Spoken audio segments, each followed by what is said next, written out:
Halo Besti-Besti. Selamat datang kembali di channel kita, channel terkeren, terkece, terseru, dimana lagi kalau bukan di Kiasru.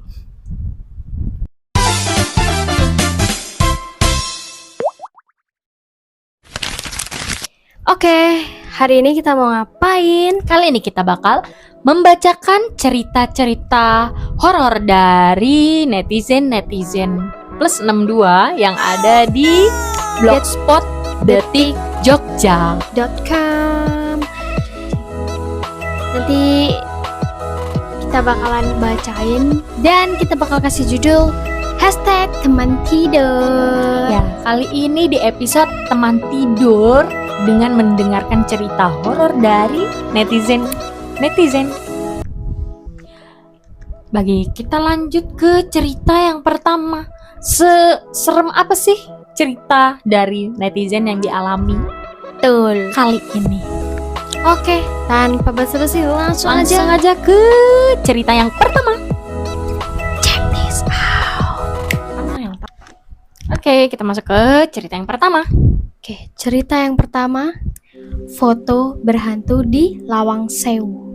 Ada yang tahu nggak sih Lawang Sewu tuh di mana? Kan pasti banyak tuh cerita-cerita horor yang bergilir di sana gitu. Ya. Oke, langsung aja. Banyak cerita misteri menyelimuti Lawang Sewu, gedung tua berarsitektur megah di Semarang yang menyimpan sejarah panjang. Keangkerannya bahkan menjadi daya tarik bagi para pengunjung yang penasaran dengan nuansa gaib yang menyelimuti setiap sudutnya. Salah satu kisah nyata dialami oleh Adi Purwantoro, warga Bukit Kencana Jaya, Semarang, yang disampaikan dalam buku kumpulan kisah nyata hantu di 13 kota tulisan Argo Wikanjati. Saat mengikuti sebuah pameran di gedung tersebut bersama rekan kerja dari Sigar Bencah Keramik, Adi berniat mengabadikan momen di depan pintu utama Lawang Sewu. Ia membawa kamera digital dari rumah untuk memotret dirinya. Setibanya di lokasi, Adi meminta seorang teman untuk memotret dirinya sebanyak 5 kali pada sudut yang sama. Namun, saat mentransfer hasil foto ke komputer di kantornya, ia dibuat terkejut oleh salah satu hasil jepretannya yang memperlihatkan 2 bayangan samar yang tidak dikenalnya. Padahal 4 foto lainnya sama sekali tidak menunjukkan penampakan tersebut. Serem ya.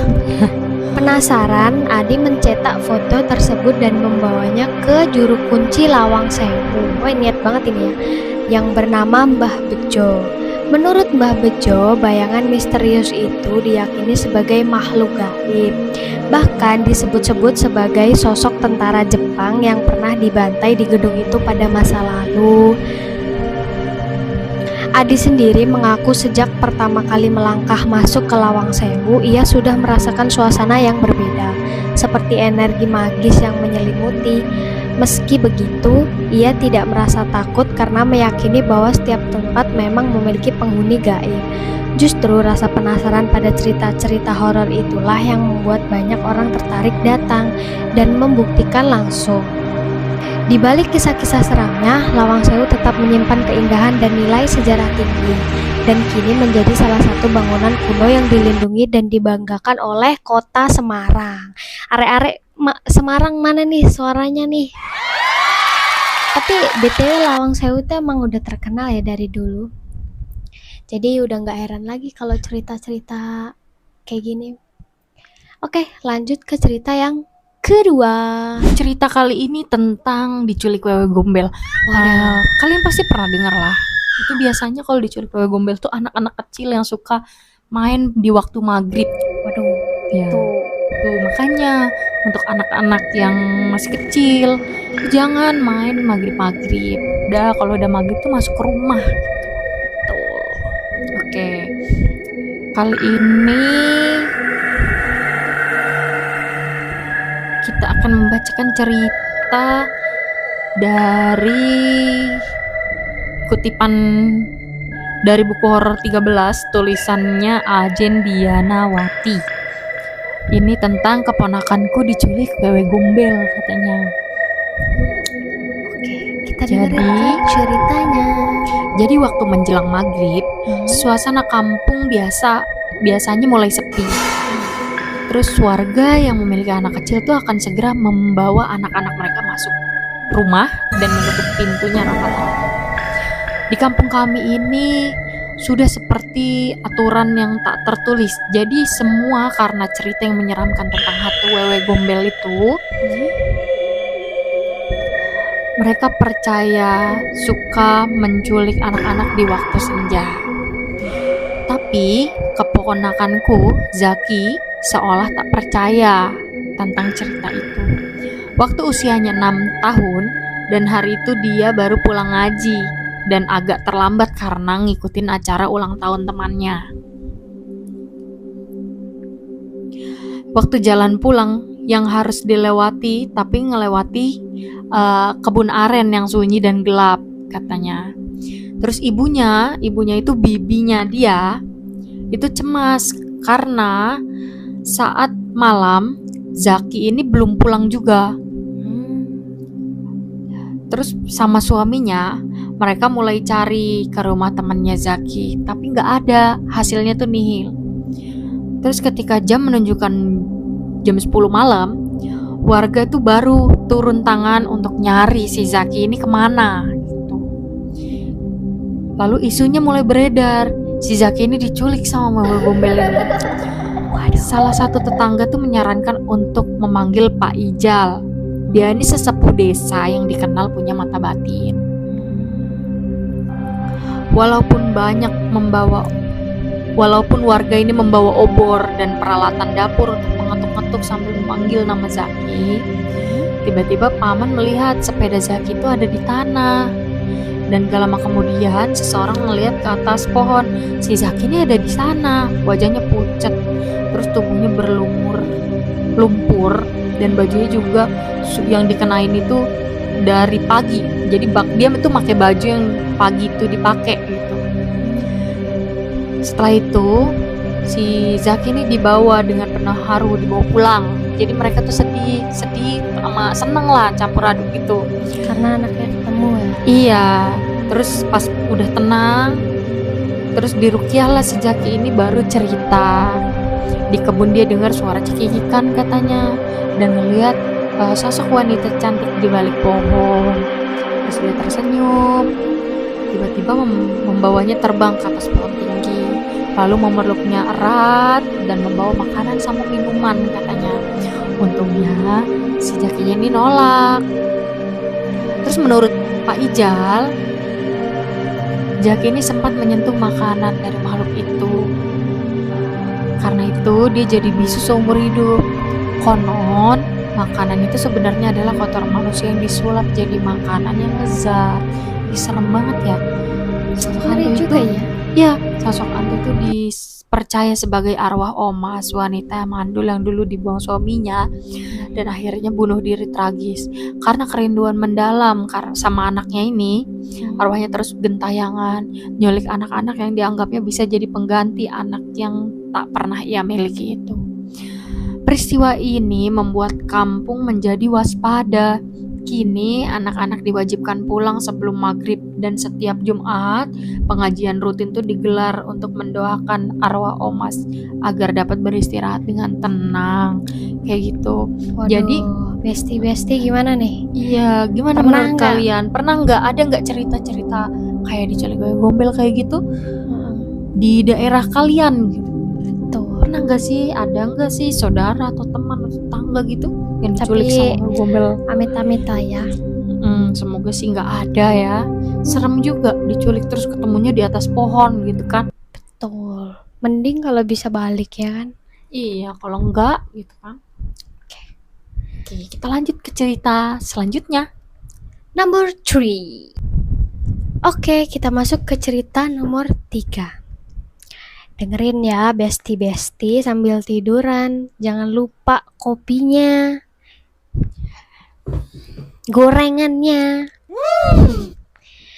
Ini berjudul Wabah Tuyul Usil. Nah, siapa nih yang suka resah kalau misalnya banyak yang melihara tuyul?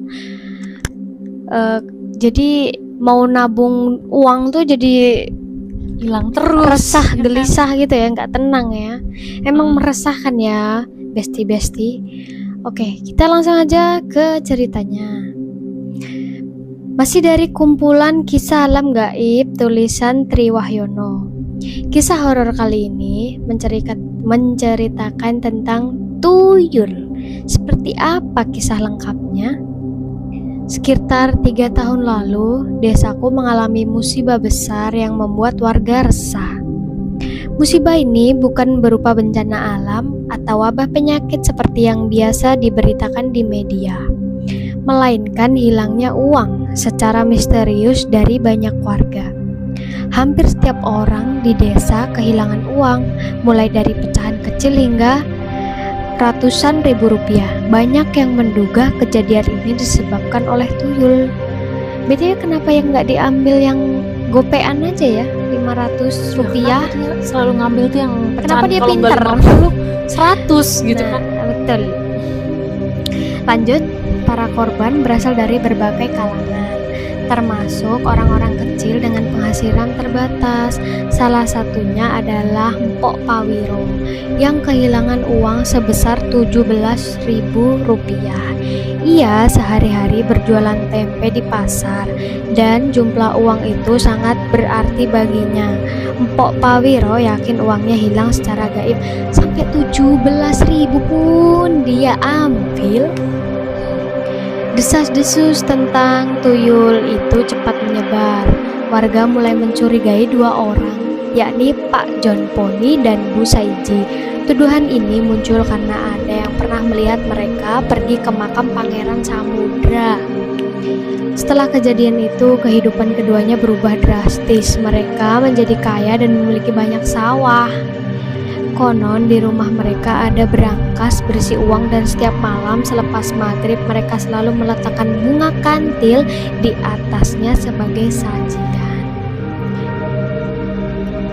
Menanggapi keresahan warga, kepala desa yang dikenal saleh dan pernah nyantri di Pondok Watu Conggol Magelang pun bertindak. Beliau merasa prihatin dan berupaya membantu. Secara diam-diam, Pak Kades berhasil menangkap tuyul yang diduga milik Pak John Poni.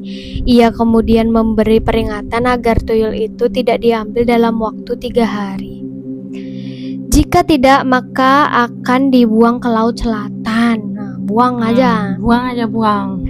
Namun hingga 5 hari berlalu, Pak John Poni tidak juga datang. Akhirnya Pak Kades membuang tuyul itu ke laut seperti yang telah dikatakannya. Sejak saat itu tidak ada lagi warga yang kehilangan uang. Hal ini memperkuat dugaan bahwa tuyul itu memang benar milik Pak John Poni. Sementara itu, setelah mendengar tuyul milik Pak John Poni ditangkap, Bu Saiji merasa takut. Tak perlu diperingatkan, ia akhirnya mengaku perbuatannya dan membuang tuyul miliknya ke Laut Selatan. Kepala desa memang dikenal memiliki kekuatan spiritual. Mungkin karena itulah ia mampu membantu warga mengatasi gangguan makhluk halus. Percaya atau tidak, kisah ini benar-benar terjadi di desaku. Gimana menurut kalian? Di tempat kalian tuh pernah gak sih ada kejadian kayak gitu, kecurian uang karena tuyul? Itu kan Betul. pasti ada di mana-mana lah cerita kayak gitu. Betul. Itu apalagi Jangan kan kayak di kampung, jauh-jauh, di desa-desa itu, kayak Bang. dulu waktu aku SD juga ada. Kayak misal bukan satu RT tapi kayak satu desaku juga ada yang kayak gitu. Dan itu meresahkan ya. Jadi kayak orang nggak tenang gitu nyimpen uangnya di rumah. Makanya mereka kayak jarang mungkin ya nyimpen uang banyak di rumah kayak gitu. Tapi aku baru tahu, kukira dia itu cuma ngambil yang 50 ribuan, 100 ribu gitu doang. Ternyata 70 receh pun diambil. digasak sama dia. Buset dia, kenapa dia nggak ngambil di ATM sono? Iya, kenapa nggak di bank gitu kan? Padahal sih uangnya lebih banyak gitu. Kenapa ngambilnya di Orang-orang rumah orang-orang kayak kita gitu kan? Ya, kalau menyimpan uang di rumah tuh hati-hati ya guys ya. tuh. Kayak gitu. Oke, sekian. Sekian cerita dari kita. Hmm, Jangan lupa di like, komen dan di subscribe.